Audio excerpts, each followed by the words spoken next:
Hey, gang, this week's episode is brought to you by Royal Retros, the king of throwbacks. Hey, if you're looking for teams and leagues that don't exist anymore, but you'd like to remember them in high-quality jersey or uniform format, hey, some of those teams were legendary. Some of them were disasters, but they all live at Royal Retros. Check them out. RoyalRetros.com. Use that promo code SEATS for 10% off all of your purchases. Check them out now. And now, check out this episode. Well, 90 years ago this season, the Cleveland Indians lost a baseball player in a fatal accident which happened on the diamond itself. Indians infielder Ray Chapman died as a result of a pitch from which he could not duck away. And still today, mystery swirls only now around his gravesite. Quiet, serene, and beautiful, Lakeview Cemetery is a Cleveland resting place. Among the 105,000 here, tucked in a corner is also a mysterious story, appropriately told on Cleveland Indians' home opening day. Here lies the body of Cleveland Indians player Ray Chapman, who was struck in the head by a pitched ball in New York in 1920. The only Major League Baseball player to die because of an injury during the game. I have come here often. Baseball items always pepper Chapman's grave, most left by unknown persons quietly honoring memory of the Cleveland shortstop. The baseball items change? Yeah, they do. They do. And it's nothing that our grounds crew does.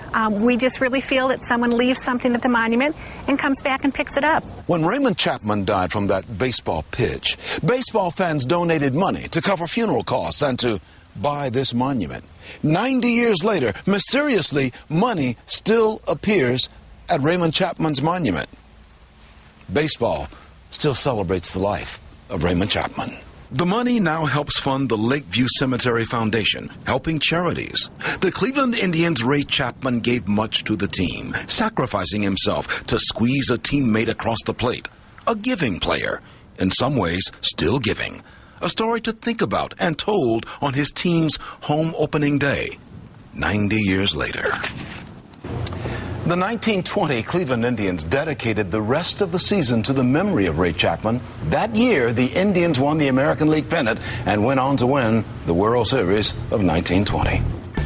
Welcome to Good Seats Still Available, a curious little podcast devoted to exploring what used to be in professional sports.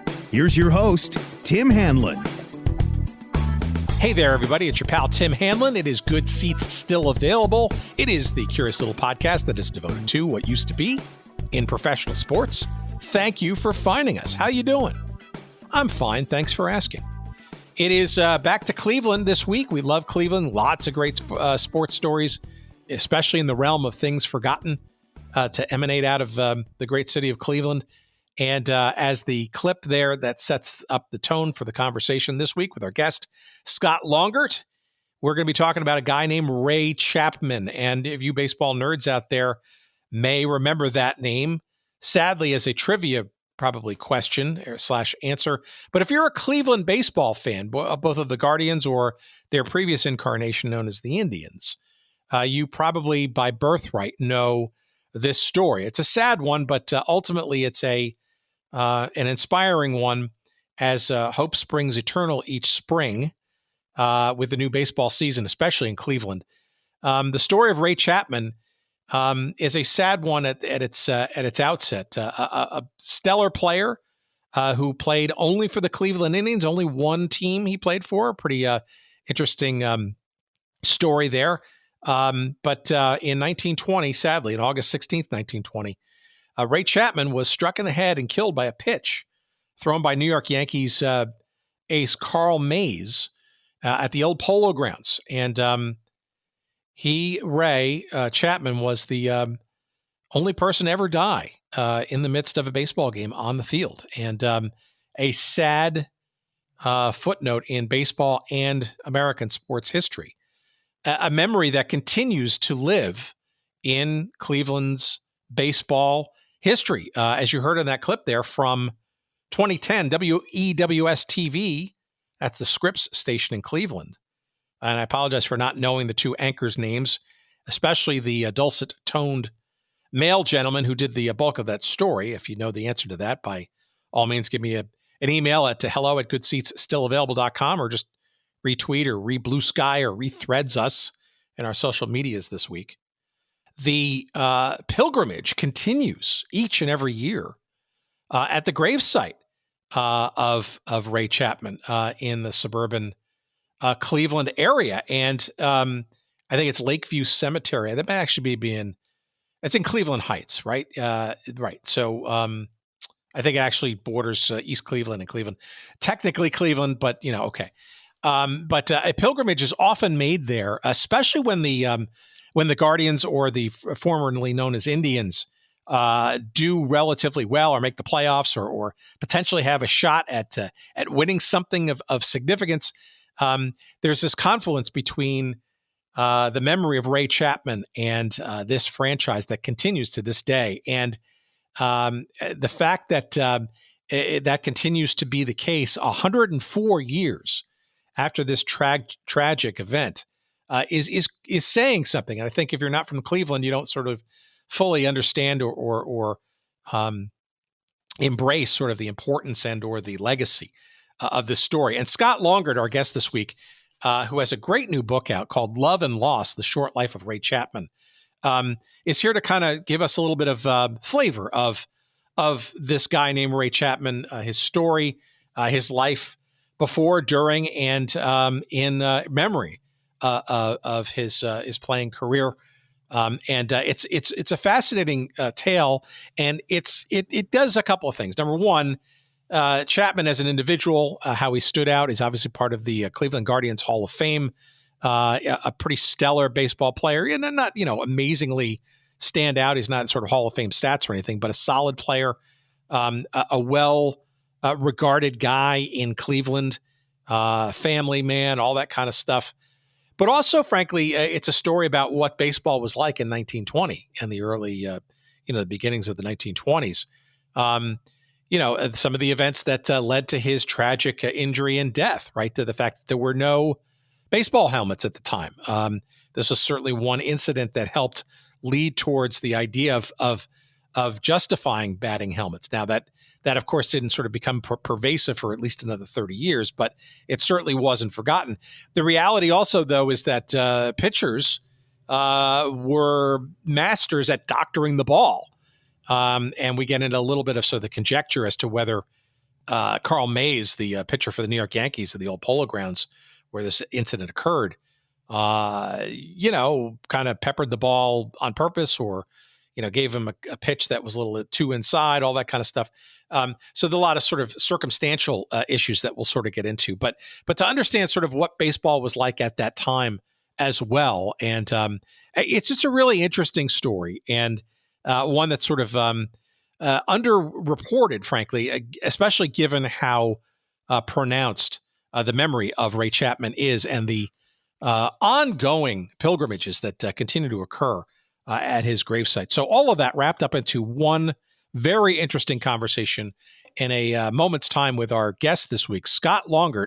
He, the author of Love and Loss, The Short Life of Ray Chapman, which you can get, of course, wherever good books are found. It is published by Ohio University Press, right there in Athens, Ohio. And, of course, you can get a copy of this book at our friends at Amazon through our website at goodseatsstillavailable.com. Just search up this episode number 371, our conversation with Scott Longert, and you'll find a couple of convenient links to the book. And we'll, of course, get some shekels of referral love, help us keep our lights on and stuff when you do that. So we thank you for doing that.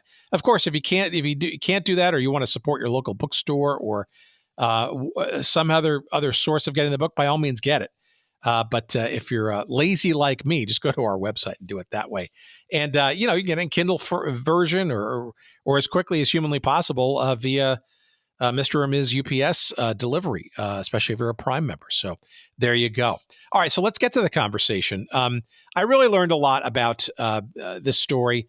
Pretty interesting stuff. And I growing up a Yankees fan, I'm nominally aware of the Cleveland Indians / Guardians legacy and stuff. But look, you have to remember that Ray Chapman, when he died in the middle of the season in 1920, the players essentially rallied around his memory. And gosh darn it, they won the World Championship that year, the World Series in 1920. One of only 2 World Series championships that the Cleveland baseball franchise has ever won. So all an amazing sort of set of circumstances. Here's our conversation we had a few weeks back. Please, as always, enjoy.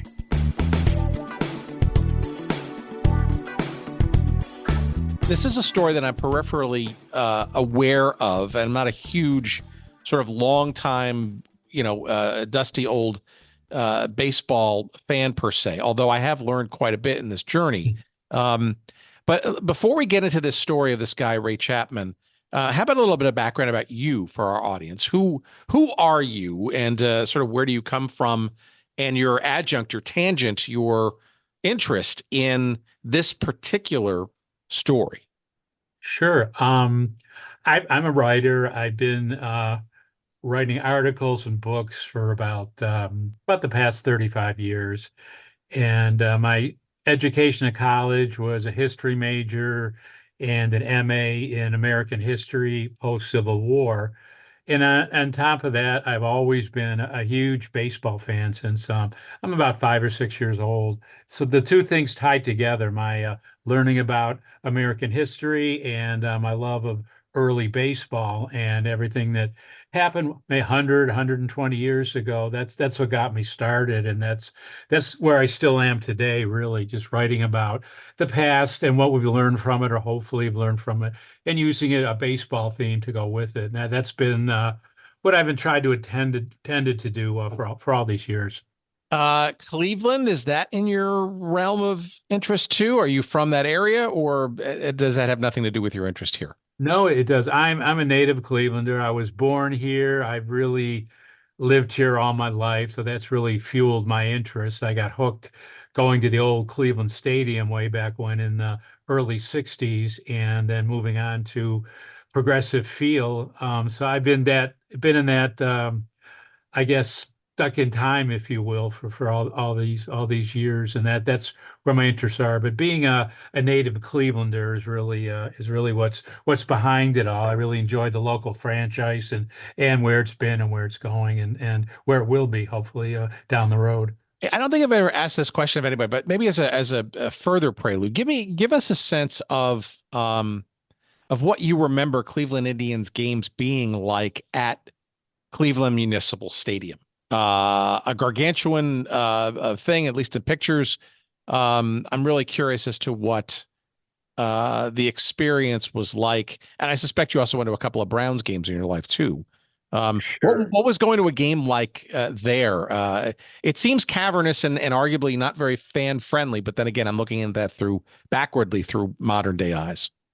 Sure. Well, that's what we had, good, bad, or indifferent. We had the Giant Stadium. Opening day, regardless of what team we're going to have, usually had a near sellout. So there would be 60 or 70,000 people there, which made it very exciting for a little boy, whether we were winning or losing. To me, you'd walk up the ramps to where the seats were. When you got near the top of the ramp, you would see the green field. You'd see the outfield, and that would get me going when I was young, and it would for many, many years. It was very exciting, and sure, it was a huge, giant ballpark. And then after opening day, you would go. There would be 6,000 or 7,000 people there. You would hear echoes. You could hear the fans shouting from anywhere. You could almost hear the players and what they were saying. It was really a different kind of experience, because rarely, other than opening day, was there any kind of crowd at the games. It would be like people would joke about you would have your own vendor, and that was almost true. And then in your section would be nearly empty, but still, I love the experience, riding a bus and getting on the rapid transit train and going downtown to the Terminal Tower, then walking to the game. There was always a sense of excitement and some hope that you might see a win. And that was a big thing when your team was 60 and 90. It was great if you saw a win. That's something that you'd really remember. But I remember the ball players were very businesslike. The games went fairly quick. Usually the pitcher would go 9 innings, regardless of what was going on. There was some relief pitching, but you didn't have like 7 or 8 relievers on your staff like you do now. And you would get a pretty good idea who the players were. They would play 150, 152 games. Would not be a whole lot of substituting, but that's how the game was played in the 60s and into the 70s before it began to change somewhat. But those things, I think, were fairly were fairly fun for all the fans in, and I don't think we really lacked for any kind of excitement, regardless of where the Indians fared. What was it like to watch a game there? I mean, whether they're, I mean, a circular field like that or a circular multi-purpose stadium, I guess, is arguably an earlier version of what became kind of the cookie cutter approach in the 60s for that kind of stadium. I, did you notice any obstructions or distance issues watching games there and stuff? Because again, I look at the pictures and just like, wow, especially for games with large crowds and stuff. I mean, I get the fact that you could fit tens of thousands of people in there, but the cavernousness of it seems a little daunting and or maybe disappointing. But maybe I'm just again looking at it from afar, and maybe as a fan at the time, you just kind of accepted that. I don't know. You tell me. I don't know. I'm projecting. You did accept it, and there were a number of posts that were there that you might have the great experience of sitting behind a post, and that was not a very good view there. But they were all around the stadium at the time. The view was fairly good where you were situated at. Of course, if you were out in right field line or the left field line, you didn't get a very good view of what was happening. And if you were too far to the left, you couldn't see over to the right, and vice versa. But generally, you had a fairly good view. So the engineers that built the place in 1929 and 31 had a pretty good idea what a ballpark should look like. And I think they did a great job with that, though it was done at a bad time, and probably way too many seats were put in there. Probably would have been better like a 55,000 seat place. But they had visions. They thought we would draw people from all over the country because it was a state-of-the-art building at the time. But yeah, there were some bad sight lines there. But again, if you were at a game with 4,000 people, and by the third or fourth inning, the ushers wouldn't really care anymore if you moved down or whatever you wanted to do. At any rate, you could probably get a pretty good look during the regular season where you were at. But I never complained about the view. You could always see fairly well, and again, it was an experience to go down there that I think a lot of people still cherish today, regardless of the great fields that are around today, like Progressive Field and the others.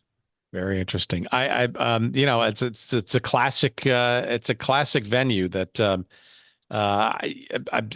it's interesting to hear, right? And also too, we've learned in our conversations with folks over the last 7 years or so that there is something interesting and impressive, if you will, literally and figuratively, when one is in his or her youth. You start to attach yourself to sports. You start to follow teams and become transfixed by them and stuff. And I suspect that was probably no different for you as a Cleveland Indians fan, right? And it was the experience of it all, and you took it as it was, not necessarily worrying about sightlines per se. That's just what it was. Sure. And you didn't have the options, obviously, like today. You watched the Indians game, and that was the only game you would see. There might be a game of the week you could watch, but generally television only showed the Indians games, and usually just the home games at all. There wasn't a lot of choices there. You watched your home team or you didn't watch baseball at all. So as a fan growing up, how does a story like Ray Chapman's come into your thinking? I mean, was this sort of a known story and a known figure in Indians lore that you kind of learned about at the time, or is this something that only in later life, as you became sort of more focused on the early past of baseball, that you discovered, so to speak? Well, I was aware of Ray from when I was pretty small, 8 or 9 years old. You would find out from other people or read things about Ray Chapman, but it was all about the guy that was hit by the pitch in 1920, and he died on the field, the only major leaguer to do it. Other than that fact, there wasn't much said, but in Cleveland yearbooks and other things, he would be mentioned, but it was always in the back of my head about Ray, like who he was and what he had accomplished. But I was doing other things when I started writing more so about the ball clubs than the actual players themselves. But I always had kind of a note to myself to learn more about Chapman and really delve into it. And it was just the last few years that I learned more about Ray that I thought a book was possible. I didn't really know much about his life, where he came from and how he got to Cleveland, what he accomplished here, that he was married here. I didn't know anything like that. And the tragic circumstances around the death, not just that he passed away, but what happened before and what happened after and the ramifications of it and the effects it had on the Cleveland community. I didn't know any of that. And that was one of the main reasons why I wanted to try and put a book together to educate folks about Ray Chapman, that he had a life before all of this and really had a very celebrated life. All right, well, let's start around that then, and we'll get into the specific events and then the immediate and then long-term aftermath of that. But so Chapman's an interesting character, right? Because he played shortstop for the then Cleveland Indians, and a rarity, right? Especially around that time when there was lots of movement and stuff. The entirety of his career, almost 8 years or so, just about 8 years, was with the one club, the Cleveland Indians. So this is a quintessential Indians player. Maybe a little bit of background about him and how he got to the Indians franchise in the first place. Sure. Ray came from a small town. He was born in Beaver Dam, Kentucky, with a population of less than 300 people. He later moved to Heron, Illinois, where his dad was a coal miner. And he always played ball. That was his thing from a little boy. He got to be excellent at the game. He was very, very fast, a real good hitter, and a real excellent shortstop as well. Scouts noticed him as soon as he started playing semi-pro ball around Heron, Illinois. He was signed to play in the 3I League with Springfield. He then moved to Davenport in the same league, and by then he was being noticed by Major League scouts. The Toledo Mud Hens came calling first in 1911 and 1912. But what people didn't know at the time was that they were owned by Charles Summers, the owner of the Cleveland Naps. Summers had a minor league team so he could shuffle ball players back and forth. And Ray went to Toledo with the idea being he'd get some experience and come over to play for the Naps. And Ray's whole minor league experience was just a little over 2 years. He was on the fast track and came to Cleveland quickly in 1912. There was a lot said about him, his abilities. He had some problems early on with errors, throwing the ball away and going after balls that he really shouldn't have, get a glove on in the outfield and try and fire to first and throw the ball away. But he would learn fairly quickly and become a vital part of the Naps and then the Indians. But in his time, he was regarded as the best shortstop in the American League, probably the best shortstop in all of baseball during his years in the pros. Okay, so for posterity's sake and for our audience's special interest, right? The Indians are clearly qualified as a forgotten franchise, so to speak, previously domiciled or previously named. But you're mentioning this name called the Naps, so I think it's important to put into context this franchise's history at the time, because from 03 to roughly 1914, I think it was, that was the name of the team in Cleveland.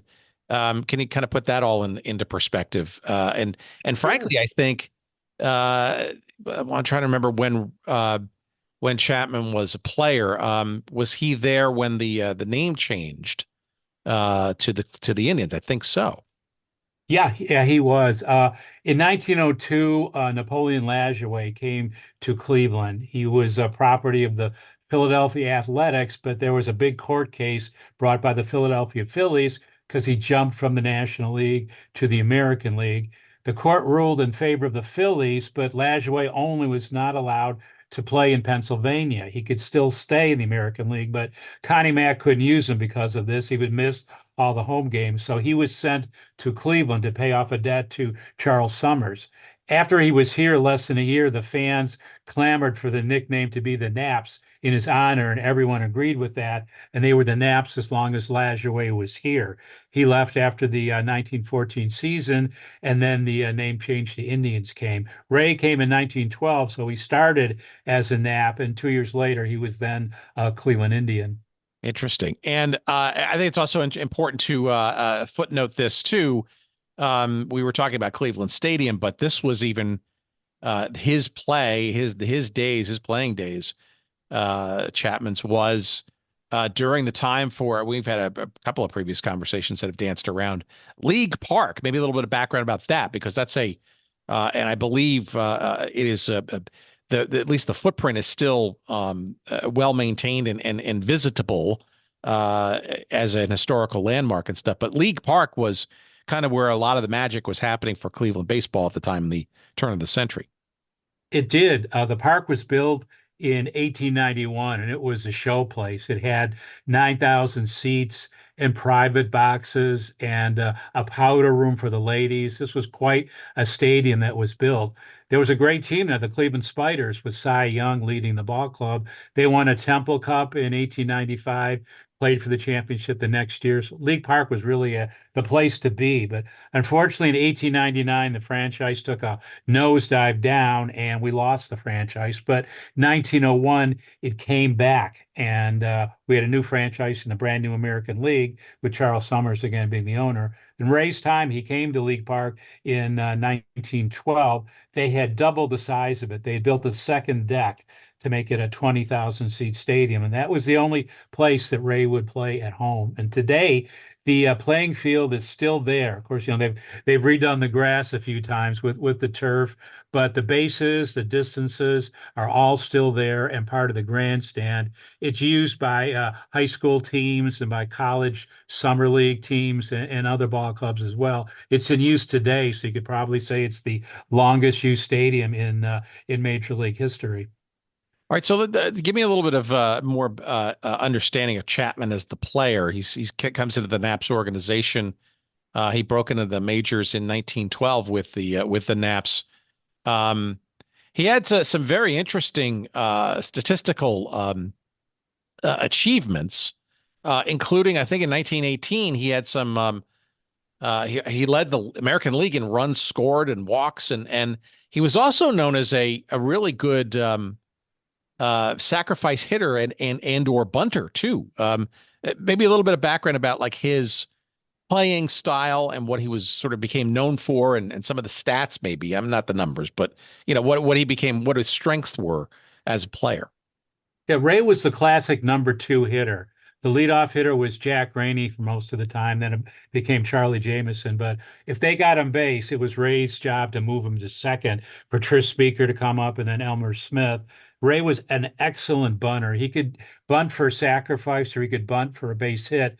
He could bunt down the third base line or drag a bunt down the first base line. And he was incredibly fast, probably one of the fastest men in baseball, faster than Ty Cobb and others. So that was one of his skills, but he could hit the baseball. He was a very good hitter. He could like to go the opposite way, was not a power hitter, but he could hit one up the alley and then streak around the bases for an inside the park home run. He did a number of those during his career. As a shortstop, I probably would kind of equate him with someone like Omar Vizquel with a better batting average. Ray could make every play in the field. He could go behind third base and backhand the ball, throw a strike to first. He could go behind second, pick up a grounder, do a complete spin, and throw to first. What he was really noted for was his ability to go in the outfield and catch pop flies over his shoulder. He could go deep into left field and down the line and did this successfully throughout his career. As I mentioned earlier, he was regarded as the best second baseman in the game for, rather shortstop, I should say, for all his time in baseball. He was really the complete shortstop, a guy that could hit, he could field, he could drive in runs, he could get on base and score runs. Really was an outstanding player and was chosen on many unofficial all-star teams by writers around the country for most of his career. Yeah, he pretty good at stolen bases. He pretty decent batting average during the course of his career. He even befriended, or I guess Ty Cobb even considered him a friend, which was kind of a rarity in the life of Ty Cobb. I mean, this sounds like he was also I don't project here, but a good team player, I guess, right? He was a consummate team player. Generally, he was the first guy out of the dugout when somebody homered or came home to score a run. Always had his teammates back. His first nickname was Chatty because he talked so much in the infield, kind of build the guys up and encouraging them. Then it switched to just Chappy.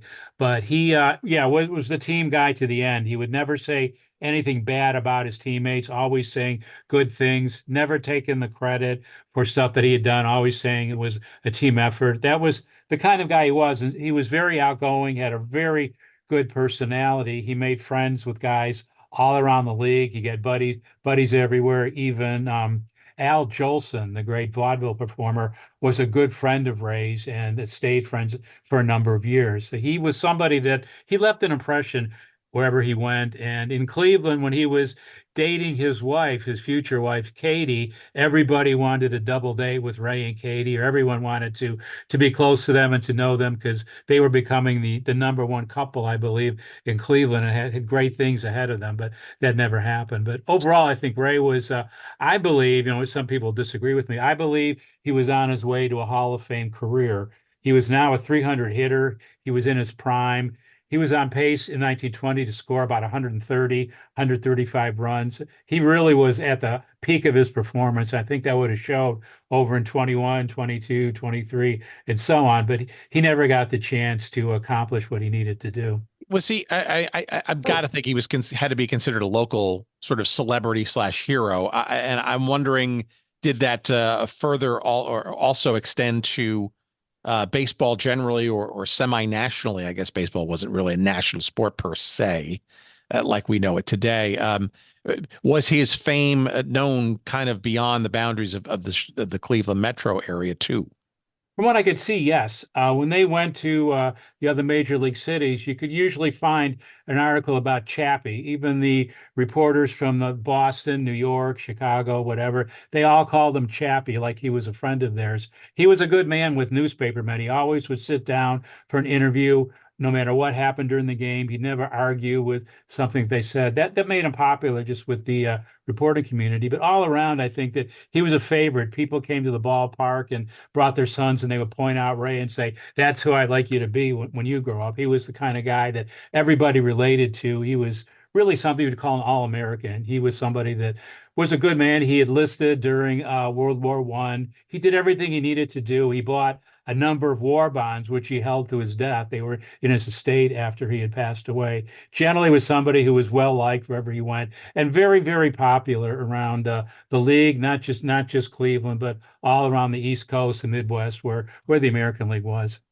All right, well, let's try to hone in a little bit into the specifics of the tragedy that happened here, but maybe the setting a little bit more of the tone for the Cleveland Indians season in 1920, because as we know now, and it was probably clearly evident during the course of the early to middle part of that season, the Indians were doing quite well and ultimately won the World Series that season. So maybe a little bit of understanding about what the Indians franchise was about that season, and maybe then kind of take us to August 16th, 1920, when this tragedy occurred. Yeah, well, even before the season started, most of the writers predicted that the Indians would win the championship. There was a new owner there, Jim Dunn, who bought the team in 1916, and he pledged to make them a championship team if the fans would be patient. And Dunn then went out and spent $50,000 to buy Tris Speaker's contract and bring him to Cleveland, and that immediately turned the franchise around. He then made some very astute moves, even though he had no experience in baseball at all. He didn't play the game. He wasn't involved in minor league ball, but he was a very shrewd owner, and he made some deals that would benefit them for 1920. He brought in Charlie Jameson and Larry Gardner for practically nothing. They'd be mainstays of that 1920 team and beyond. He assembled a very good pitching staff with Kovaleski and Bagby, and he brought in Ray Caldwell when nobody else wanted to him. Caldwell was an alcoholic, but he somehow was able to keep him on the straight and narrow for a couple of years, and Caldwell made some big contributions there. They jumped out to a lead in early 1920 and held on all the way through July and going into August. The Yankees were right on their tails with Ruth hitting his 50-some home runs. In Chicago, the scandal hadn't broken yet, and the guys were really not throwing games that I know of, and they were winning a lot and closing in on both those teams. There was a real pennant race going on there in 1920. And Ray had a lot at stake that he had just recently married. His wife, as I mentioned, his name was Katie. Her dad was the president of East Ohio Gas Company, and they were millionaires. Ray was just a ball player earning practically nothing. So he had a lot of ground to make up, but his father-in-law made sure he'd be okay. He got him a job with a large manufacturing company as secretary treasurer. So Ray would be making a good salary, and they had a baby on the way. So he had a lot at stake to play for. And he had said a few times that the papers quoted him that he wanted to win a championship for Speaker and everybody else, and then he'd retire from the game and go into business full time, and he would become a dad and do what was necessary to raise a family. Not sure if he really believed that.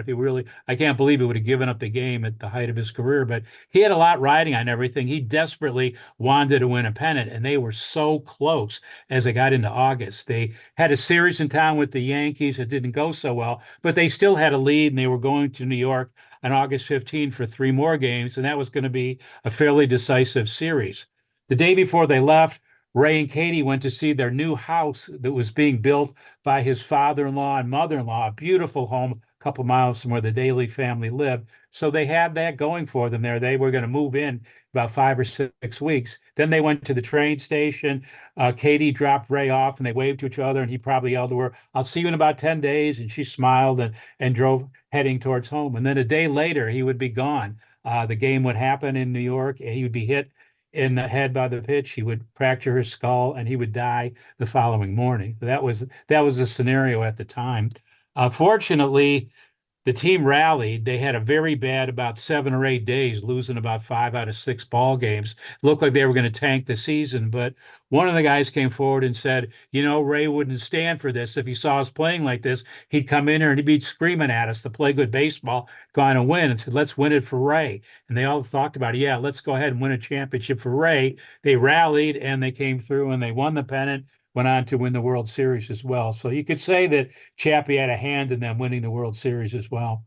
All right, so take me to August 16th, 1920. It's also interesting too, as the Yankees, as we have this conversation, are in the American League Division Series right now, as we record this. The game, the series between the Indians and the Yankees was being played at the Polo Grounds, which is kind of an interesting eyebrow raise for people who consider themselves fans of the New York Yankees. They're like, well, why not at Yankee Stadium? Well, of course, Yankee Stadium didn't come around for at least another, 10 years or so after that. When various things, the whole reason why Yankee Stadium got built in the first place, they were tired of playing in a venue that was owned and operated by another team in the New York area. I think Yankee Stadium came into existence, 3 years later or so, in 1923, the first one. So the grist was in the mill, so to speak, already for that. So I guess that's the interesting sort of thing I see there. But maybe some background about the game, the pitcher who threw the ill-fated pitch, and I think importantly, some sense of what pitching was like in the 1920 era, because it was, shall we say, a little bit rougher around the edges maybe than what we know pitching to be today. Certainly. The pitching then, a number of guys, if they felt the need, they would throw at a batter and either try and hit him or move him way away from the plate. And in doing so, if you didn't have perfect control, you hit a lot of guys. And Carl Mays was one of those pitchers. He had a reputation going back to about 1916 when he was with the Red Sox that he would hit batters on purpose. Now, he would deny it. It can't be proven, but he would hit a lot of guys. And unfortunately, he hit more than a few of them in the head and put some guys out of the game for weeks at a time. So there was a lot of resentment towards Mays from not just Cleveland, but other teams around the league. Detroit disliked him quite a bit. The Red Sox came to dislike him because he left the ball club, refused to play, and then he was bought by the Yankees. So nobody loved him in Boston. And St. Louis, other teams as well, just did not like him overall. And he was not a guy that was very jolly and was good with his teammates. Somebody was a real outcast in the game, and everybody knew it.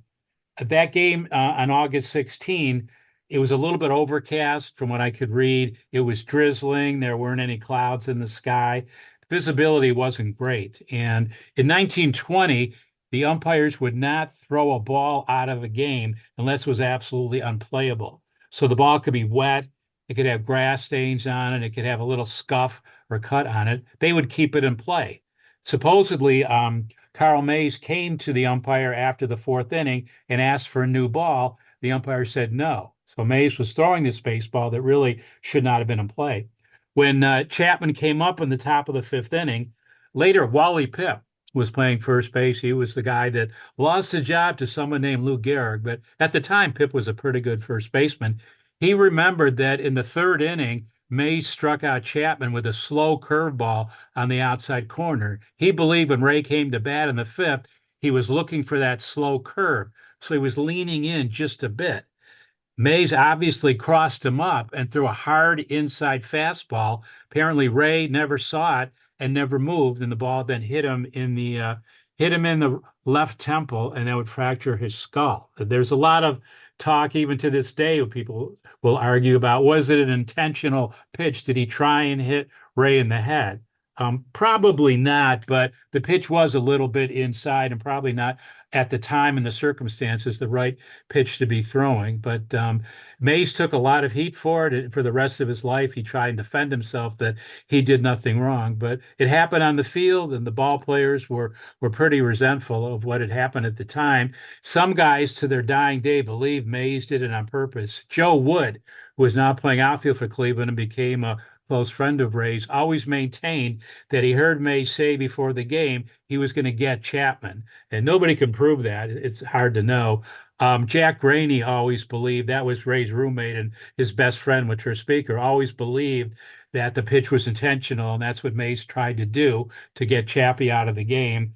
But it did happen, and I guess probably one of the main reasons why Mays is still a subject of people, and what he did was he didn't appear to show any remorse for what happened. He kept trying to say the pitch was almost a strike, it got away from me, it was a bad ball. He never said, I'm so sorry for hitting Ray Chapman. He did not send a note to his widow, didn't send a note to the Cleveland club. If he had done that, people would have thought a lot better of him, but he did nothing. And then he was on the mound again 4 or 5 days later. Probably other guys might have taken the rest of the season off for the horror of what they had done. But those were the things that happened. At the time, Steve O'Neill was another one of Ray's great friends. Steve was the catcher for the Indians, and O'Neill was one of the toughest guys in baseball. He was a boxer. He was a wrestler. He was a guy that invited you to try and run him over at the plate when on a close play, even if he didn't have the ball, he wouldn't get out of the way. He was said later he was going to kill Mays, but they were able to keep a watch on him and keep him away. But nothing did happen to him. He turned himself in to the district attorney the next day. No charges were filed, and baseball went on. But it wasn't the same in Cleveland, and it wouldn't be for a long, long time, as the guys would not forget about what happened.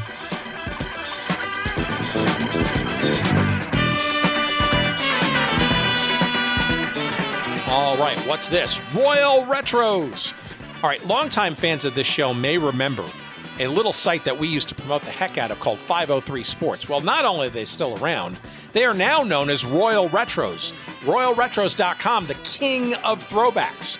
And like the name implies, the highest quality jerseys and hats and apparel and all kinds of stuff related to various teams and leagues and situations that we love to obsess about here on this show.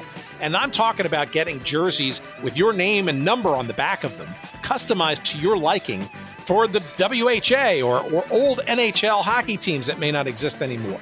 Perhaps it's a Federal League team from way back or a Negro League team.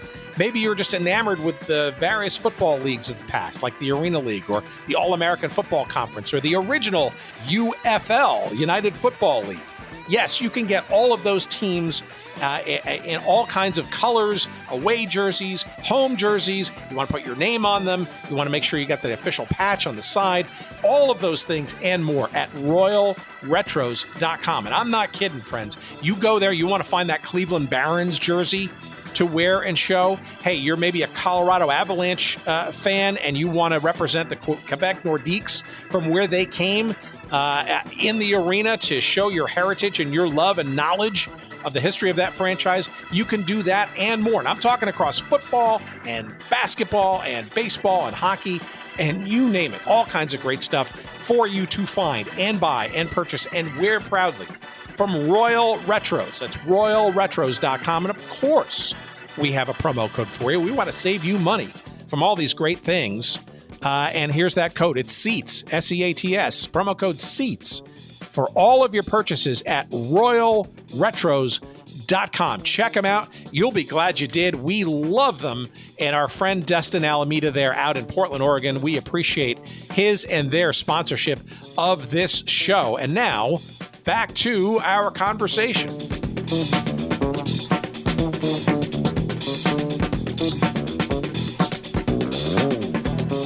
Why was it speculated that Mays was, quote unquote, possibly trying to get Chapman? Like, what was it? Was there a beef between the two of them? I from what I've also read from in your book and other accounts, there was a feeling that Chapman, either at that time or consistently or on a regular basis, was crowding the plate. Obviously, he's a master, bunter and sacrifice hitter kind of thing. I think he even had one. I think he had a sacrifice bunt earlier in that game. I don't know. I'm just curious as to what was the row, if you will, brewing between these two that you could ascertain if there was one. Well, the only thing I really could look at it and try and determine, there was a little bit of heat between the two ball clubs. They were fighting for the pennant. They really weren't buddies on either side much. They weren't very close, the Yankees and the Indians, and there was some bad feelings a little bit. Nothing related to Ray, but there was an incident with Babe Ruth was caught off base. Let this be later on, but there were a few things, nothing major, but the teams weren't the best of friends. Number one, Mays was not well liked. That was number two. He had a reputation to throw inside, and everybody was aware of it.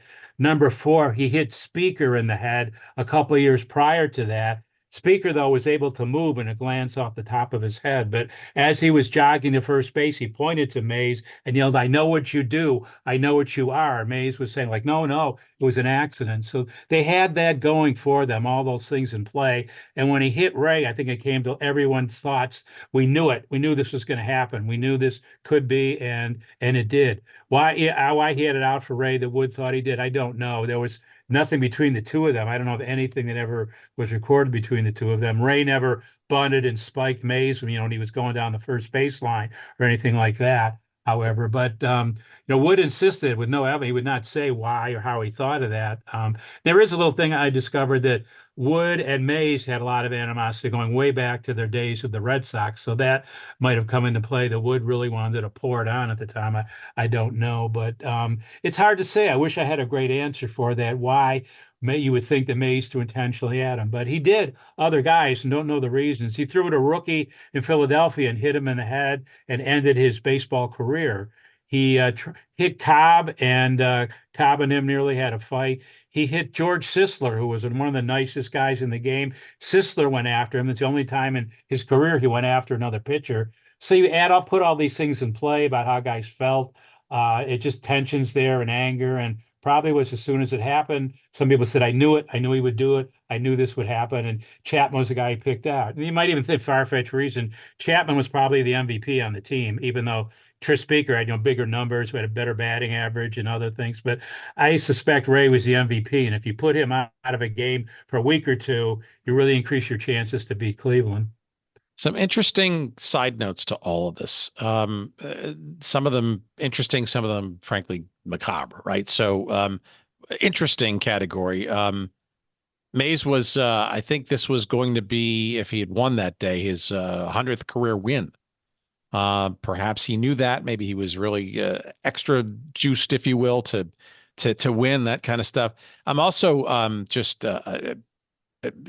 mortified / incredulous that, a couple of things. According to your account and others, the apparent impact of the ball hitting Chapman in the head was loud enough and perceived to be simply a belief that the ball had actually hit somehow the bat, and the fact that Mays actually played the ball and threw it to first base thinking that is amazingly hard to believe, but also maybe a bit of an understanding that this was no small this was a very fast pitch that came his way. I'm guessing a fastball. Oh, it was. Yeah, it was a fastball, and apparently because of the condition of the ball, it probably moved much more than Mays thought it would. But it was a bad baseball and definitely was a fastball. Mays picking it up and throwing to first. That again, that's pretty hard to understand because he was 60 feet away. The catcher, obviously, Muddy Rule knew it hit Ray. The umpire knew it hit Ray. Ray went down like he was shot. So if you were running in there, you saw the batter laying down in a heap. How would you think he bunted the ball and throw it to first? Other people knew the crack right away was the ball hit his skull. People in the stands. There was a pitcher from the Brooklyn Dodgers that was there watching the game, and he was with a sports writer. I believe he was with Fred Lieb, and he said right away that hit him in the head. He's badly hurt. Other people knew that as well. So it's again, how do you account for that? It's also said that Mays tried to argue with the umpire that the ball hit the bat. Even though Ray is lying on the ground unconscious, blood's coming out of his ears. They're calling for doctors, and Mays is arguing with the umpire that, hey, the ball hit his bat. It didn't hit him. I don't see how anybody could have made that assumption with what they saw right in front of them. I think, that showed the entire lack of feeling. I think that he had no remorse whatsoever for other people. Not that I'm getting on his case, but everything that I've studied kind of points to that. Wally Pipp knew he was hit.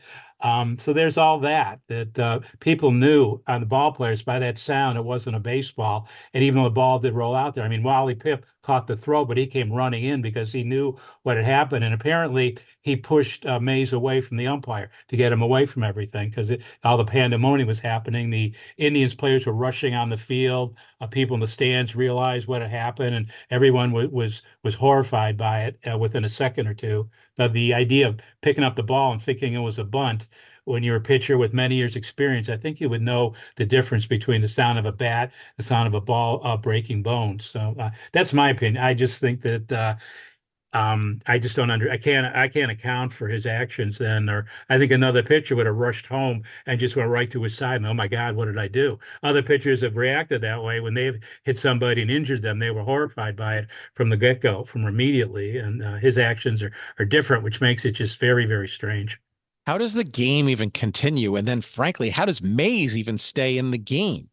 Apparently, Ray was able to get up after about 5 minutes and walk with assistance. He got as far as the infield by shortstop when he collapsed again. But fans saw him walking and thought, at least he's conscious. He'll probably be okay. And they were a little bit relieved by that. Major League rules at the time, everybody knew you just had to keep on playing. Everybody knew that regardless of what happened to Ray, you still have to play the ball game. Again, yeah, how do you pitch after that and pitch effectively? It's hard to understand. You should be very shaken up by what had happened. But the game had to be played, and the guys had to wait till the game was finished to rush to the hospital and see what was happening. And that's how it was back then. You played the game, and there was a lot of talk the game would be played on Tuesday after everybody knew Chapman had died. But the New York owners stepped in and canceled the game. But there was again a lot of unknown. Are they going to play the game or not? That there were some people expected the game to go on, but I don't think the Cleveland players were in any condition to step on a field, and probably wouldn't have. And it was obviously the right call to call off the game. But Major League Baseball is different, and a number of guys had been hit in the head before. It'd be carried away, and every one of them recovered. So I think people probably thought the best of it and thought he woke up, so he'll probably be okay. He'll probably be out for a little while, but let's play ball now and see what happens. Well, it's also important to remember, and this is one of the legacies I think of this. Batters were not wearing helmets at the time. There was no such thing. I guess it's been conjectured. You sort of dance around a little bit in the book here, and others have discussed it, but I'm not sure there's a direct line from this tragedy to the ultimate mandating of wearing helmets while batting. But I have to imagine that this was a serious enough event in the early history of the game. Well, too early in the history, in the evolving history of the game at that time, to make a case that had to happen going forward. Right. For about, I would say, 4 to 5 days, there were editorials in many newspapers that it's time for helmets to be worn. But when Ray's funeral happened and Cleveland started playing baseball again, all the editorial stopped. There wasn't any mention anymore about batting helmets. It was just cast aside. As I don't think guys who've been playing baseball for 8 to 10 years in the dead ball days, being used to being cut with spikes and other things happening, had any intention of wearing a helmet. They probably thought it wasn't manly or wouldn't be macho to wear a batting helmet. And there was very little said at all for many, many years about anyone wearing a helmet to try and protect their head. I think the guys thought, let them throw at me, I can get out of the way. If I can't, then I'll deal with it however it is. I think most guys just wouldn't seriously think about it until probably the 40s and early 50s. And there was more talk about batting helmets because some guys had concussions and a few guys were wearing metal in their hats that I found out a few of the Brooklyn Dodgers were in the 40s and then into the 50s. And I think from that, a few guys figured out they can do it. And there's really nothing said. I suppose I can do it as well. And it caught on in the 50s, but not until 35 years after Ray was gone did guys really think about and start to wear helmets. Sounds a little like how the choppy history of helmets in the NHL over the years, and there was the grandfathering and players that had they didn't want to wear them, they didn't have to, and just an interesting compromise to sort of get to the safety level. I mean, again, we're looking at this through a modern lens, like, wow, the fact that, but yes, I mean, you're speaking to it, right? I mean, it was a very rough kind of game at that time, right? And certainly the early history of baseball in this country was very rascally, and then the types of players that were, I'm sure, but by 1920 or so, it was starting to really kind of congeal into something noble even, or that people and fans would actually lionize and stuff. These players, they're becoming semi-heroes. But Lord knows the decades that led up to that, right? Oh, sure. It was hardly the profession of choice. As a matter of fact, there were scoundrels and then some in that mix. So that sort of habit and that sort of a belief and that kind of rough understanding of how the game was played, that's going to die pretty hard. So it sounds to me like most then kind of looked at it as, I hate to say this, sort of as a bit of as a fluke and more as an exception than a portending of what might happen if things weren't changed going in the future. Yeah, sure. Ray had to be the guy. It was going to happen to somebody probably sooner or later, and he was the guy. Unfortunately, it just was a circumstance. It was, I wouldn't say a perfect storm, but the situation was there. A very important game in a pennant race, and a day that probably today you would postpone the start of. You would probably wait 2 or 3 hours before you played the game to let the drizzle go away and the field to dry up somewhat, or the grounds crew would take care of the field and make it playable. But they didn't do that then. It was just, we're playing the game regardless. And all those circumstances came forward. And again, I mentioned earlier, Ray was probably looking for an outside curveball and was leaning the wrong way. And you see it like every day in the playoffs, whatever. Somebody's batting and they're looking for a fastball and they get a curveball in the corner. They never move. They just look at it and turn around and walk back to the bench. That's kind of, I think, what Ray was doing. He was looking for that curve. He didn't get it, and he just froze. And unfortunately, the ball was coming right at his head, and he never saw it. It just was inevitable that somebody was going to be the victim, and unfortunately, it turned out to be Ray Chapman. There was some immediate changes, though, after this game and that season, right? That the umpires kind of locked down on some stuff, and the way pitchers doctored their balls and stuff. Maybe a little bit of background on some of that. Yeah, there was some right after that, of course. Then umpires got the ability to throw out bad baseballs. Owners were shocked at what happened, and they thought maybe they had a little bit of something to do with it. So then you might use 8 or 10 balls a game, and the owners weren't going to complain at all about it. If they wanted clean baseballs in the game, I think pitchers were put on notice that, yeah, you can throw inside, but if you throw deliberately at someone, there's going to be some talk with Ban Johnson, the president of the American League, or in the National League, who the president was there. So there was some things. The spitball was already being grandfathered, so that was on its way out. And I think umpires were now coming down on pitchers who were trying to doctor the ball, calling them out for it, doing whatever they would do, calling a ball on the pitcher, or maybe throwing them out of a game. Those things wouldn't happen before Ray's incident. But yeah, there were some precautions taken, and fortunately, his was the only death. But other guys would be hit.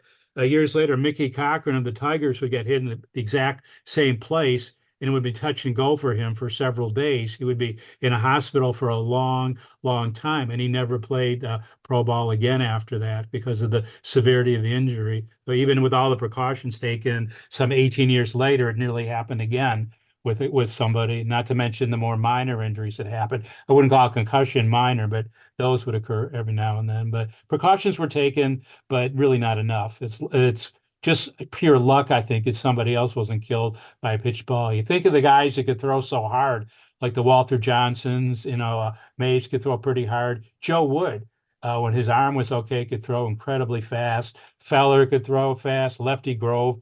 You got to think that one day they're going to pitch is going to get away at 95 miles an hour and get somebody in the side of the head. But luckily, it didn't really happen, and everybody survived from that. But I think baseball probably should have been a bit stronger after Ray's death about setting some rules up, and they did a little bit. So you could see the reporters could see it, and the fans, yeah, they were watching some things, but I still think not enough. Yeah, I think in retrospect, it seems that way. It feels very much like a black mark in terms of response. And maybe you can sort of give us a bit of a sense of sort of how Cleveland and the fan base took his loss. They ultimately wound up winning the game, footnote, that day, but seemingly not to matter. Cleveland fan base took it pretty hard, and it was a tragic scene for a number of days. And tell me sort of the aftermath, that both the immediate aftermath and how the fan base and the Cleveland fans and sporting writers took to it, and then you kind of hinted at it before, but it sounds like there was a bit of a galvanizing for the team that almost brought some, I don't know, newfound inspiration and cause for the rest of the season. It did take about a week for the guys to get together and get their game back and able to play. The fan base was horrified by the whole thing. They were in shock about what it was. People were in mourning. At Ray's funeral, they counted as an estimate over 5,000 people that came to St. John's Cathedral. It was the largest cathedral in Cleveland, but probably could hold about 1,000 people. There was no room for about 70% of the people that wanted to get inside and be a part of the funeral. The newspapers were front page stories day after day about Chappie. Poems were written about him. The reporters just would talk about their personal relationship with him and how it was such a loss. Writers around the country were horrified by it and mortified. Fred Lieb sent a check and a donation to one of his Cleveland sports writer friends and said, please buy flowers for the family on me. He was a grand guy. I'm just horrified by this loss, as were most people. No one could believe it actually happened and that Ray was gone, that he wouldn't be showing up the next day at shortstop. When the team came home, they were on an extended road trip. They had a big crowd at League Park, and the fans took it upon themselves to try and cheer up the ball players. They just applauded and applauded no matter what the guys did. They yelled during batting practice and during the game. They lost to the Tigers 1-0, but all the fans were standing up and cheering even when the game was over. And they used to get on Bill Wamby's case a lot because he wasn't hitting very well, but they applauded him when he came to bat all 4 times. Other guys who they like to get on, they were very much behind the team. And I think then some of the guys started to feel better about themselves. The fans were encouraging them, and they thought, I need to get back to my game and play better than I was. But overall, it was just a horrific event in Cleveland.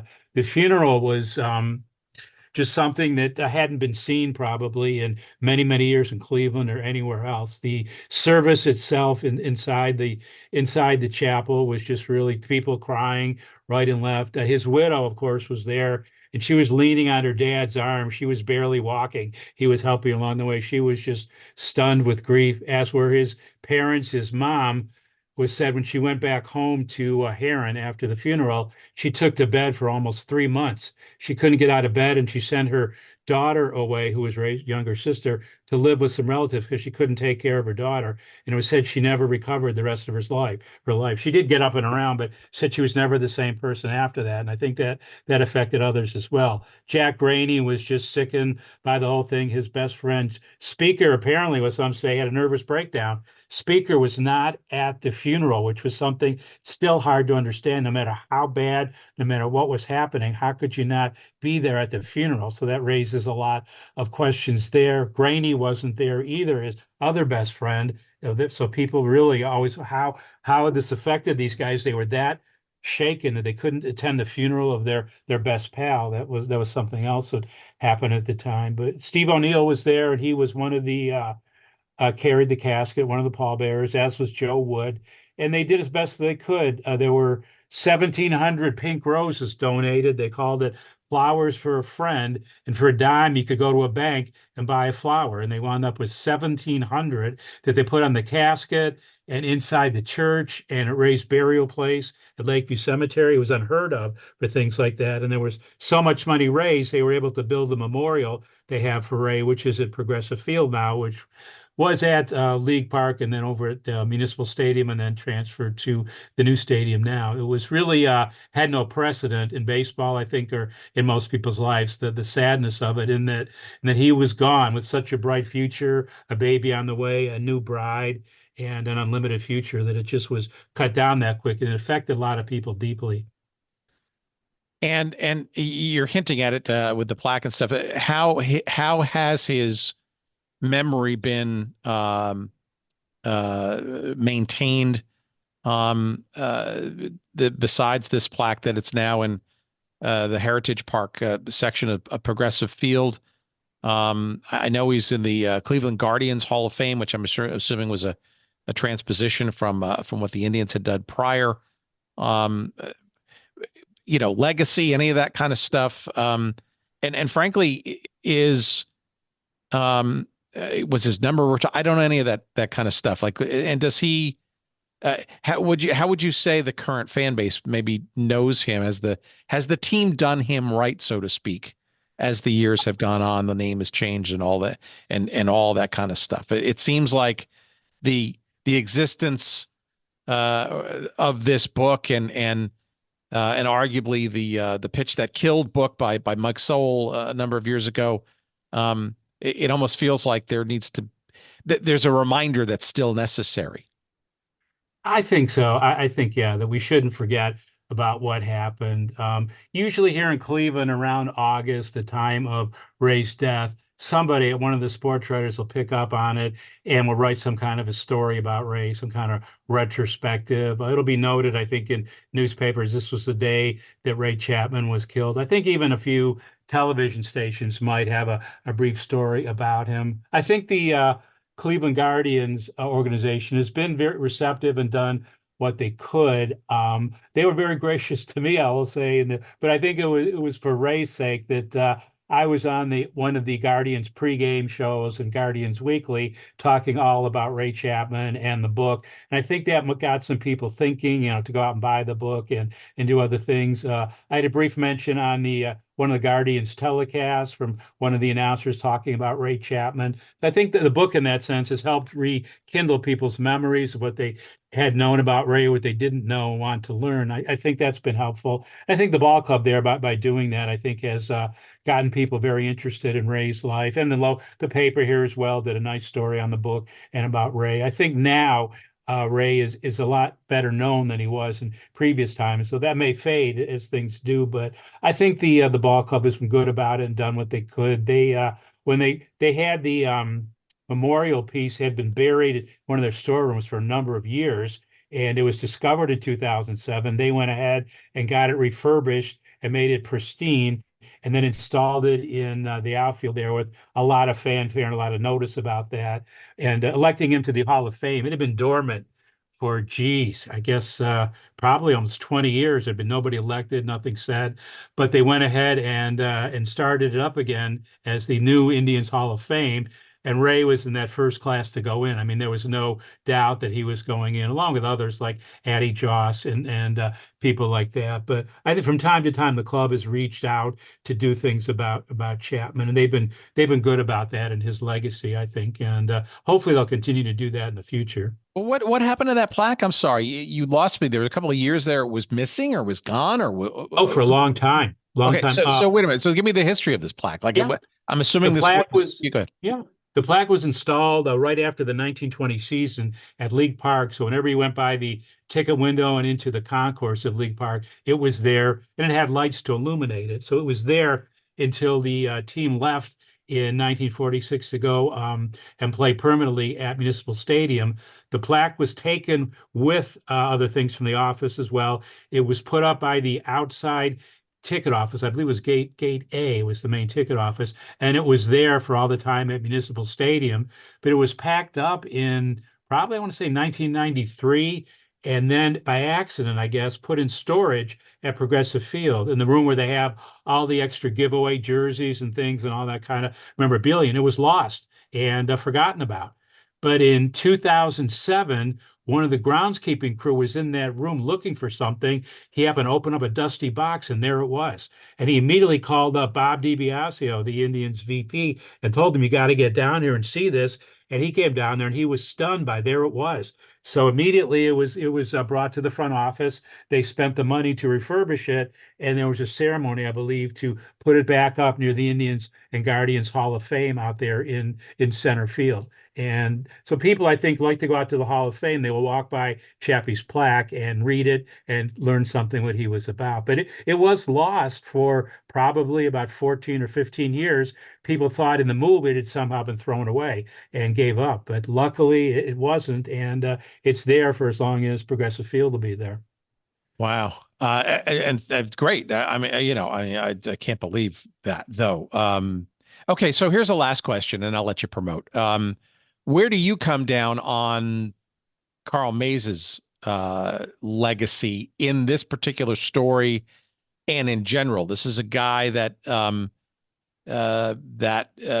there was some thought that he and got a decent amount of votes for actual National Baseball Hall of Fame inclusion. Never happened fully for him. But by many accounts, especially this one and yours, kind of where do you stand? He doesn't sound like the most noble of people in this story. I don't show him as that. In my belief, in reading every scrap of information that I could, I believe that he was a guy that I guess I could put it in a sentence or two. I think when he decided to throw a ball inside, I think he thought to himself, "I'm throwing this one inside. If it doesn't hit you, great. If it hits you, that's great as well.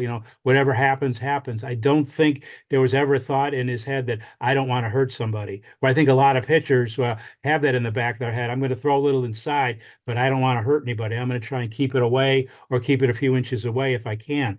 But that was my feeling about him, was it did not bother him to any extent because he was never apologetic.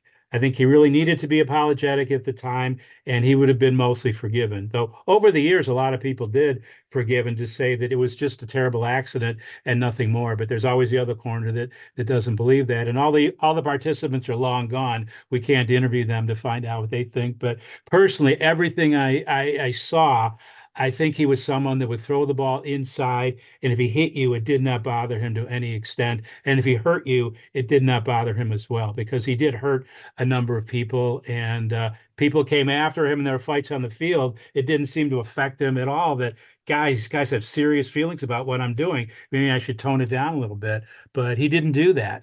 And I just don't think that he's a guy that, well, trying to put my words the right way. I don't think he's someone that should be revered in baseball. And if he never gets in the Hall of Fame, I think that's one of those things. As a Cleveland person, if I had a vote, I probably, for a lot of reasons, would not vote for him, even though he has great stats and probably better than a number of pitchers in the Hall. But I think he just was one of those people that just really didn't have the emotions that most people had. And he played the game. He played very hard. He played to win. And it was with him, it was kind of like winner take all. if something happens to the losers, so be it.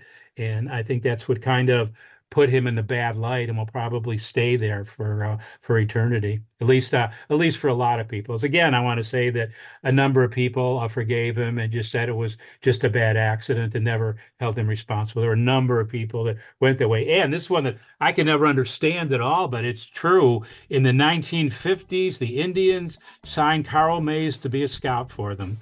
So you can read into that what you will.